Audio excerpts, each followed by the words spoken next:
All right, range fans, we're going to do it a little different today. That's right, I got another video for you. This one's going to be short and sweet. The pandemic is impacting everything. From a logistics perspective, wow, what a mess. Businesses, even building homes, inflation, gas prices, ammunition prices are through the roof. But geez almighty, impacting dayattherange.com. Come on, somebody's got to do something about this. Well, today I have on the bench with me, what's this one? This is the Federal HST.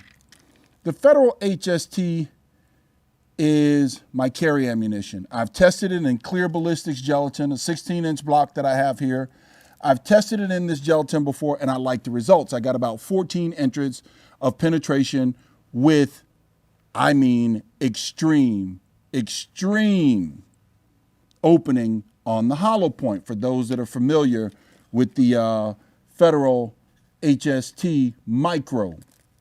I mean, just really good ammunition that I've come to trust. Unfortunately, I can't find any more of it. I can't find it online, but I prefer shopping with my local vendors here because most of them are mom and pop. And that's where I prefer to spend my funds.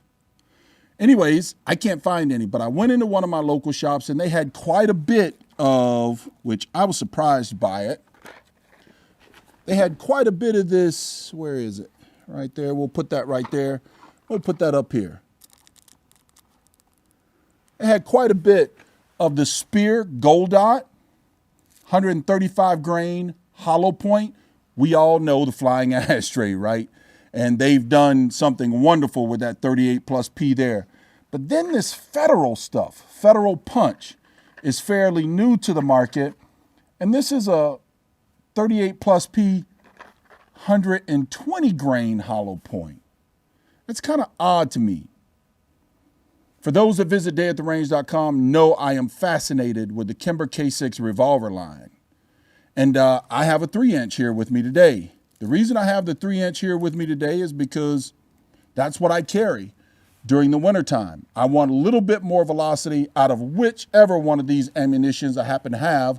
I want a little bit more velocity that the 3-inch affords me with the clothing that I wear. I can hide this thing. In the summertime, preferably a 2-inch Kimber K6. So what we're going to do today, folks, we're going to get right on to it. We're going to strip this plastic off of this clear ballistics gel. We're going to put 1 round of Federal HST through this thing for comparison. Then we're going to put 1 round of Speer Gold Dot 135 grain through it. And then I want to see what the 120 grain Federal Punch does. I'm kind of leaning towards the 120 grain Federal Punch. But considering I can't get any more of the Federal HST, it's got to be one of these two. They have plenty of this in stock for some reason. So it's got to be one of these two brands, Federal Punch 120 grain or Speer Gold Dot 135 grain. If you were carrying, in my scenario, heavy winter clothing, I know the wonderful 9mm and nothing beats 45. Why are you carrying such a skimpy 38 Special? Well, the 38 Special has proven, I'm not here to make that argument, it is proven to carry its own weight. Go do some research. You might be surprised at what you find. But anyways, if you had to make a bet today, dayattherange.com, of these two, which one is going to get it done? And of these two, which would you carry out of the 3-inch Kimber K6? Let me get this gel set up. Let me get the camera set up. And let's see which one comes out on top. Let's get to it. All right, folks, I'm going to change it up just a tad bit. I got the old Chronograph downrange. I'm 7 yards downrange from the Chronograph and the target. Hopefully you can see the target on camera. And we're going to test for accuracy and speed first. Then we'll get to the Chronograph. Kimber K6s, 3-inch, Federal HST, 130 grain.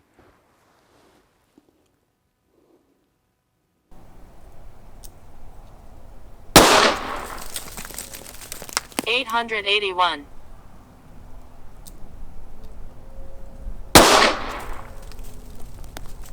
905. 886.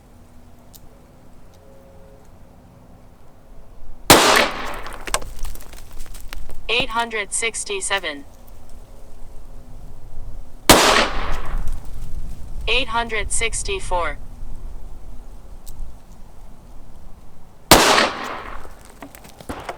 895. Man, that's why I love these Federal HSTs. I tell you. Where is it? Yeah, I got one more left, folks. One more left to try in the ballistics gel. I tell you what, let's get on to the Speer Gold Dot 135 grain. Let's get that set up. Be right back. All right, check it out, folks. I got the Kimber K6s 3-inch barrel, my winter carry, loaded with the Speer Gold Dot 38 Special Plus P, that old flying ashtray. Let's put it across the chronograph, see if we can get some numbers and see what it looks like on target.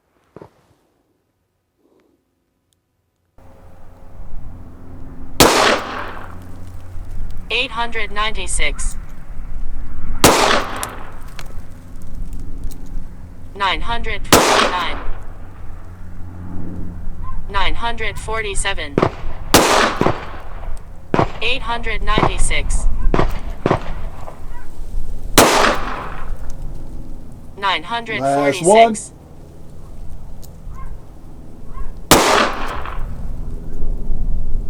All right. 928. Does that thing say 928 feet per second for that Speer Gold Dot? Holy cow. Wow. Man, you know what? You notice this old Kimber K6s, 38 Special Plus P, 3-inch barrel, Pussycat. Let's move on to the brand new on the market, Federal Punch, 38 Special Plus P, 120 grain.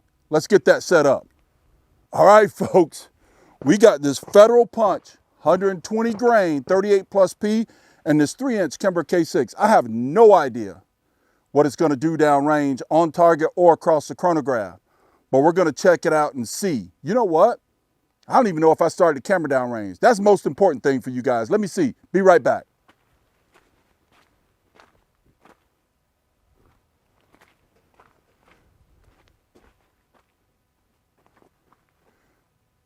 All right, again, 7 yards downrange, Federal Punch, 120 grain, 38 Special Plus P, Kimber K6s, 3-inch.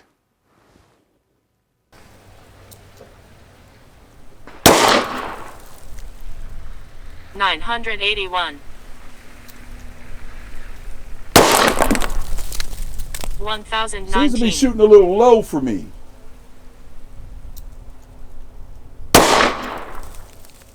$999. That's interesting.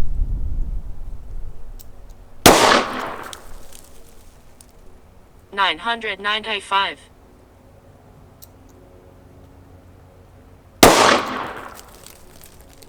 1011.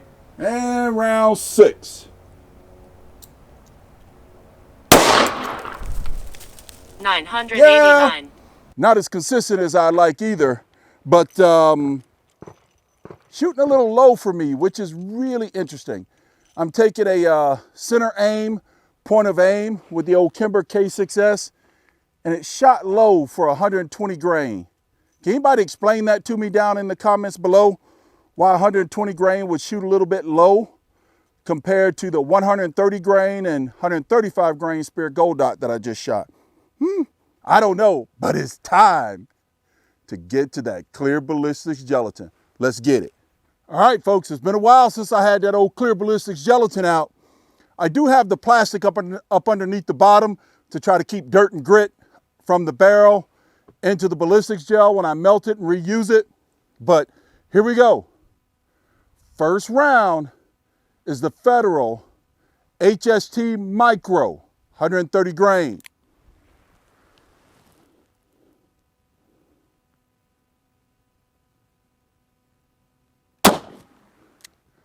Jumping. Let's go down range and check it out. Oh yeah, you guys can see it there. I don't know. Oh yeah, that Federal HST, it is coming in right at, let's see, right at 12 inches, so right at a foot. We'll dig the rounds out when we get home and show you the expansion of each. But the Federal HST at 12 inches. All right, folks, next up, that Speer Gold Dot. You saw the Federal HST, looks like pretty good expansion, and came in at 12 inches. Yeah, I know I should have some clothing over the top of it and all that kind of stuff. I wanted to have a little bit of fun, but then also show you what they're capable of with the clear ballistics gelatin. And with the pandemic and not being able to get the rounds that I want to carry, and knowing that I need to have some sort of confidence in what I'm carrying, I just didn't want to expel the ammo. Tell you the truth. Me and the wife support this channel. You guys view it. Hope you enjoy it. Now, the Speer Gold Dot, 135 grain.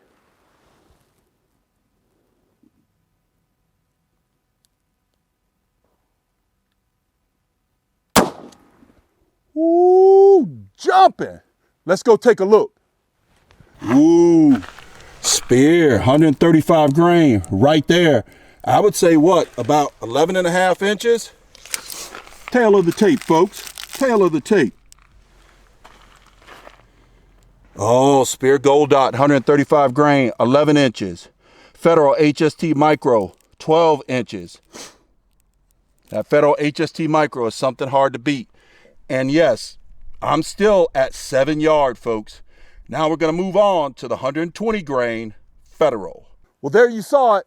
Still, that Federal HST, the king of penetration. We don't know what it expanded like, but you want to hang around to the end of the video because I'm going to dig out each one of these and show you the expansion. Now the new kid on the block, the Federal Punch, 120 grain. Come on now. I'm going to do this one single action.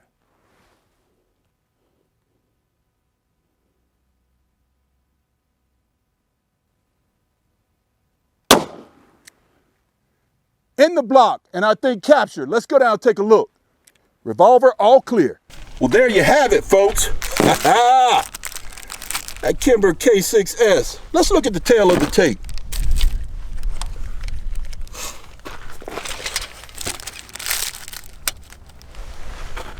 There's a reason I chose that Federal HST 130 grain. 12 inches, folks, and clear ballistics gelatin. And you've got the Speer Gold Dot in about 11 and a half inches, or 11 inches, I'm going to say. 11 inches for the Speer Gold Dot 135. And then you got the 120 grain at 10.5 inches. But I don't know if it expanded or not. Well, let's get home, dig these things out, and talk about the expansion. Folks, I'm really confused now at this point. Do you go by penetration? Do you go by expansion? What do you all think? Tell me down below. Hope you enjoyed the gel test today. So we're going to get to it. Look at this 130 grain. That's why I've always loved them. Look how this thing expanded out of a snub nose, and you saw the velocities. I'll post all the velocities and the graphs over at dayattherange.com for everybody to see. But let's see how much weight it retained. 129.7 grains for the 130 grain HST. And that came in at 11 inches right there. Here you have the Speer Gold Dot, which out of the snub nose didn't really perform all that well. Didn't open up that well, only penetrated about 11 inches. You can see there. Let's see how much weight it retained. 134.4 grains. It's is it 130 or 135 grain? I think it's 135 grain. That's right, 135 grain Speer Gold Dot. There you have it. The Speer Gold Dot came in at 11 inches. Then you have this newcomer to all of this, which really surprised me when I pulled it out of the gel. That's the Federal Punch 120 grain. Look at that thing. Look at how it expanded. Look at that. Petals peeled back, but only came in at a little over 10 inches, folks. How much weight did it retain? It retained 119 grains. 119 grains of the 120 grains for the Federal punch ammunition. So there you have it, folks. Come over to dayattherange.com and see the chronograph results posted up over there at dayattherange.com. This is Mr. Revolver Guy signing out.